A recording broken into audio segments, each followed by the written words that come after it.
What would you wish the community knew that you don't think that they know right now? I wish that the community would kind of eliminate the bias and quick to judgment.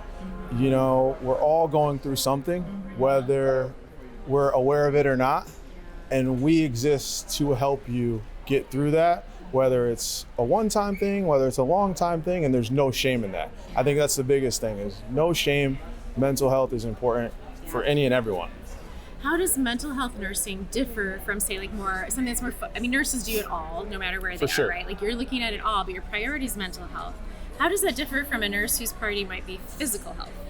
For sure. So I think mental health, you don't necessarily have the numbers to associate or the metrics, statistics that you have in medicine. So you've got to dig a little bit deeper, maybe the nonverbals, or, you know, patient may or may not be willing to give you certain answers. And then it's up to that nurse who's taking care of them to dig below the surface and figure out how they can help within reason, right? Yeah. Because certain things are sensitive and better left alone initially, and we'll get there. What does a good day on a psychiatric inpatient unit look like versus a really hard day? So a good day is everyone attends group. Nobody needs PRNs, or if they do need PRNs, they're willing to get those PRNs and ask. Right. Nicotine gums in stock. Yeah, I get that. And a bad day would be, you know, restraints. And that's something that I've been fortunate in a lot of the healthcare systems that I've worked in, where they try every single thing possible to minimize or eliminate restraints. And how do you, in the midst of this, take care of yourself? Because I did a little bit of psych nursing, and it is hard, RJ. Like, that is a really hard specialty. So how do you keep yourself healthy and well while you're taking care of people's mental health, which inevitably is also impacting their physical health?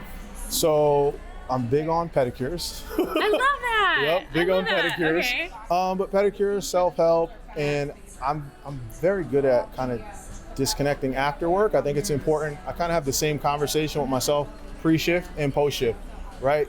You're a human being, do the best that you can, and be okay with that. And sometimes I'll say that out loud to myself on my way to work and after work. Let it go. You know, you did everything you could, and maybe they took, even if it's 0.5% out of that effort, I'm okay with that. So, you know, like I said, pedicures, self-aware, fitness is big for me as well. And knowing when to take a break, when to take a vacation, being aware when that empathy glass is half empty as opposed to half full. Right. Is that self-taught, or did you learn that in any of your nursing programs? Sadly, I wouldn't say it attributes to nursing school. I worked at a few hospital systems in California and Vermont that really, really prioritized self-care, self-health, mental health for their employees. So I kind of took that to the other places that I've been to. Yes, we need mentors like you who will give permission to have that conversation be normal. Because would you say, how do you think you're dealing with patients who have really challenging mental health struggles, but how does that translate to the nurses taking care of the patients, with their own mental health, right? What have you seen in that arena? So I definitely think a lot of nurses take things home with them, which is, really unfortunate, but not uncommon. I think it's important to, it's okay to have small talk within reason amongst each other, that it's okay to be upset about this patient interaction or feel really bad or realize you can't help everybody. And that's okay too. But I think more conversations and more transparency will really help everybody, because we're all thinking it, we just don't always say it. Right. And to translate it from thought to words, for sure, you can release a lot in that process of that trauma that you're carrying. And that brings a great point. So anytime I start an assessment, I kind of look at their body language, and I often find some people, even if they say in the beginning, oh, I've never done therapy, or I'm not interested in therapy. Sure. I see the body language change after they answer all my questions or get stuff off their chest. And I was like, hey, I don't mean to offend you, or, Right. I was like, I've seen the difference in your body language from the time I walked in to the time that I've gotten out. I was like, that was therapy. 100%. And then you see kind of the narrative change in their thought process, be a little bit more open to entertaining therapy outpatient.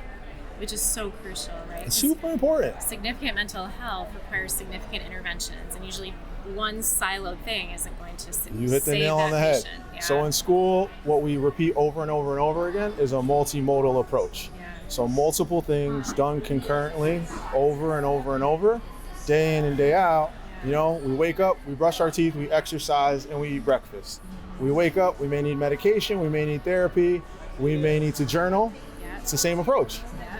To ourselves. Yeah. Our patients and you ourselves. have to prioritize yourself, whether you're a mother, father, no kids, for your job. Yeah. You got to prioritize yourself to be the best at whatever you do. 100%. So what's inspired you? I mean, you're clearly not like stepping a foot out of the profession. You're going deeper in by doing your nurse practitioner program, which is a huge commitment. For sure. So what has propelled you to take that step versus maybe being like, oh, I'm gonna do something totally different because I did the nursing thing and it was too hard. Now you're like, I'm going in deeper. Yeah. Like, what made you decide to go deeper? Yeah, so I think a few things, right? One thing is the way my mom raised me and my parents raised me. Yeah. My mom always said, everyone deserves peace of mind. And that kind of stuck with me and lives rent free in my head. Yeah. So that's one part of it. I also find that I connect with people or patients that some people don't connect with. Sure.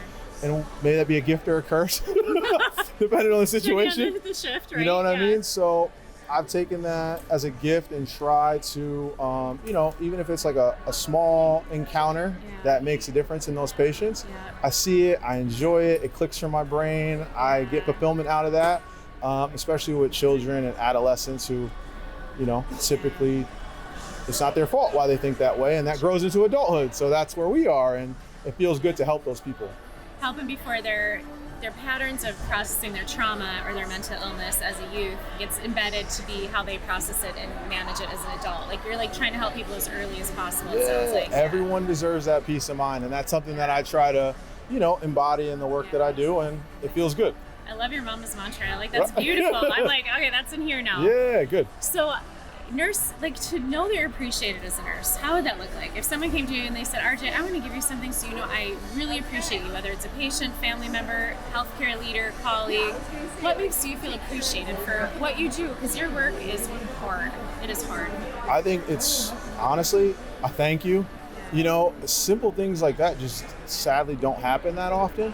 So simple thank you, hey, you know, you changed my life is a huge one, obviously, but it starts with a thank you, and the best is when you get people who come back and they're like, hey, guess what? And it may be the smallest little piece of growth from the outside looking in, but based on our interaction, it's like, wow, you did that, you know? You know you made a difference. Yeah, and that's such a good feeling.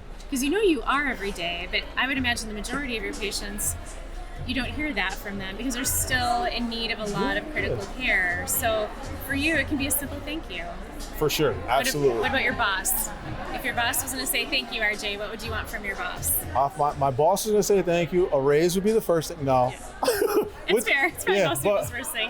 But within reason, like I said, I would take them up on some self-help gift cards, some mental health day, maybe a day off to replenish what we give. Yourself. Do you get mental health PTO days? I know that's happening more and more. Does that happen for you, or is that not in existence yet? Not yet for the facility that I'm at now. Yeah. But hopefully in the future. Yeah, I think so. Yeah, I love it. RJ, you're a rock star, and I'm cheering you on. Thank you. You'll be a year left. I appreciate it. I mean, you're almost there. Are you getting your doctorate? I'm doing my master's in psych nurse practitioner. Yep.